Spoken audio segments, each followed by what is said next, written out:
The Trump administration announced a sweeping freeze on all federal grants, funds already approved by Congress.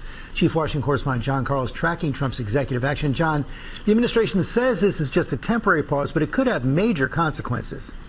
George, look, there is a lot of confusion this morning about what exactly this directive means, but it may be the most far-reaching executive action this White House has taken yet. It could potentially halt hundreds of billions of dollars in federal spending on everything from assistance to farmers to Head Start programs to disaster relief and public transportation.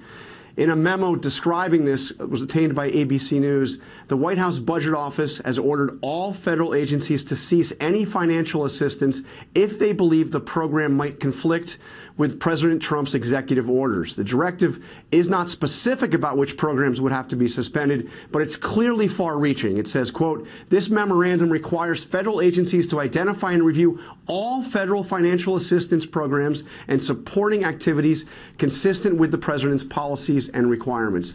The only thing explicitly not included in this is Medicare and Social Security and anything directly given to individuals. But George, this is far-reaching. The Senate Minority Leader Chuck Schumer responded, one of many responding overnight, saying Congress approved these investments. They are not optional. They are the law. And you described it as a pause, George. It's important to point out this memo does not say how long the pause will last. There's nothing specifying when the pause is over. Right, as you say, this could be have such sweeping impact, and also comes on top of a big shakeup at the Justice Department.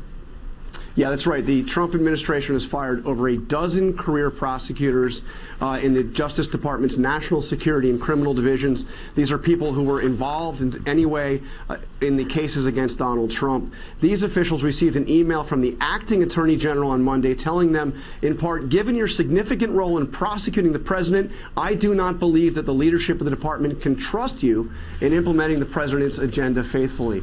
Those fired, George, include some of the Justice Department's most senior prosecutors. These are individuals who have served in Republican and Democratic administrations. It also comes on top of action taken against some AID, foreign assistance professionals. And we learned about an executive order the president signed Monday that could set in motion a ban on transgender troops.